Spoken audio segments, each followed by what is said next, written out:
อ้าวหอดบ้านถึงเฮือนแล้วหอดแล้วคำคูนเด้อใหญ่ไวๆให้ไข่ดกๆเด้อลูกเด้อหอดบ้านถึงเฮือนเรียบร้อยขอบใจเด้อแม่ค้าเด้อเทื่อหน้าสั่งน้ำอีกตัวนี้มาทดลองเลี้ยงเบิ่งซะก่อนเพิ่นไข่ดีไข่ดกกะสิสั่งอีกสิเอาน้ำอีกเทื่อหน้าโอเคตลอดปลอดภัยถึงเฮือนถึงศาลเรียบร้อยให้เพิ่นผักฟื้นจากวางจากข้าวสะกอนจากสิเอาเพิ่นออกแต่กงแต่ย่างลงสู่บ้านใหม่เพิ่นนี่คือสีตลอดปลอดภัยเบิดทุกตัวเพิ่นก็สดชื่นอยู่เด้เพิ่นก็ได้โอเคไข่พันไข่เฮาฮอดบ้านถึงเรือนแล้วเอาเพิ่นเอาคอกบ้านบาทนี่ถึงบ้านถึงเรือนด้วยความปลอดภัยแล้วพี่น้องเลย10 ตัวแข็งแรงไปอีหล่ะไปบ้านใหม่แล้วฮอดบ้านใหม่แล้ว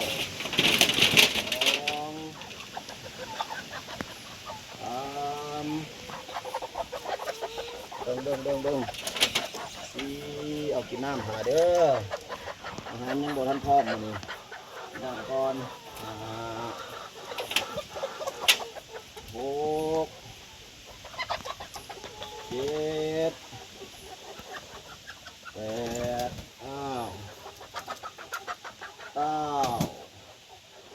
9 10ครบถ้วนบริบูรณ์แข็งแรงเอาให้ไข่ดกๆเด้อลูกเด้อ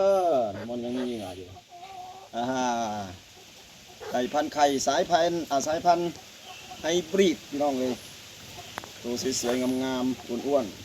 ๆหอดบ้านเป็นเพื่อนด้วยความปลอดภัยหลังจากที่รอคอย2 มื้อเต็มพี่น้องเลยหลังจากที่สั่งเพิ่นโอนเงินให้เรียบร้อย2 มื้อที่ 3จังหอดเทือนพี่น้องเลยคนจริงนั้นบ่ถึงมือพี่น้องฝากมากก็ครึ่งมือฝากตำรวจโดยสารก็ฮอดจากสวรรค์เขตจากนครไกรสอนบุรีหารมาฮอดบ้านคันธจารย์เมืองไซภูทองถึงบ้านยังเรือนเรียบร้อยพี่น้องเลยไก่สาวเพิ่นว่าไก่สาวพร้อมจะออกไข่อายุ18 เดือน18 อาทิตย์บ่แม่น18 เดือนประทานโทษแสดงว่าตรงปกพี่น้องเลยแข็งแรงไก่สายพันธุ์ไฮบริดเพิ่นว่าในซันเดย์ไข่ดกแข็งแรงทนทานต่อโรคเพิ่นว่าขอบคุณด้วยหลายเด้อขอบคุณต้องแย่งกินน้ำแซ่บๆกินน้ำเย็นจังหน่อยตั้งกินอาหารเพราะว่าอาหารยังบ่ทันได้ซื้อกินน้ำสักก่อนโอเคมาพี่ลูกใส่เย็นบอกว่ายังบ่จบมันยังบ่จบบ่ก็บ่จบแล้วคันบ่สต็อปไปมาเบิ่งบาดนี้มาเบิ่งเมื่อก่อนก็ได้ลูกเป็นไงเห็นจังได้บ้านใหม่แล้วเด้อท่าเจ้าเด้อโอ้มาอะไรก็หาเขี่ยกิโลวะตลอดปลอดภัยทั้ง10 ตัวเลยพี่น้องเลยเดินทางบ่ไกลปานใดระยะ30 กว่าลักจากนครไกรสอนมาฮอดเมืองไซภูทองเขาก็เตรียมน้ำไว้ทั้งหนึ่งแล้วใส่ยังเกาะเพิ่นว่าไบโอบวกวิตามินใส่ไบโอบวกวิตามินให้เพิ่นกินสิได้สุขภาพแข็งแรงให้ไข่ดกเดี๋ยวจังสิหาอาหารเสริมแซ่บๆมาให้เพิ่นกินอีกเดี๋ยวไปเอาน้ำมาให้เพิ่นกินอีกตุกหนึ่งก่อนพี่น้องไก่10 ตัวก็สิใส่ถังน้ำอยู่ประมาณ2 อันซะก่อน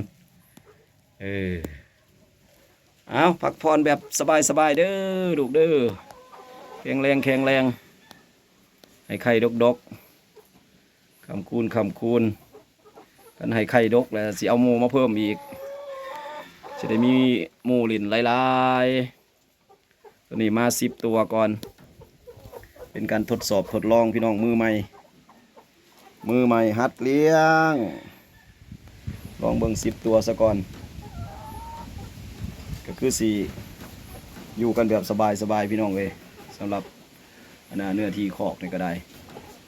สิอัดเต็มก็สิได้อยู่ประมาณ20ประมาณนี้20หรือ30ก็น่าจะได้โอเคเดี๋ยวไปเอาน้ำมาเพิ่มอีกถังหนึ่งก่อนเพราะมื้อนี้อากาศหนาวพี่น้องเพิ่นคือสิบ่หิวน้ำเพราะระยะเดินทางจากนครไกรสอนพรหมวิหารมาฮอดเมืองไชยภูทองก็บ่ดนปานใดความจริงเพิ่นฮอดแต่บ่าย2พุ่นแหละเพิ่นแล่นกายเฮือนก็ได้แล่นกลับมาให้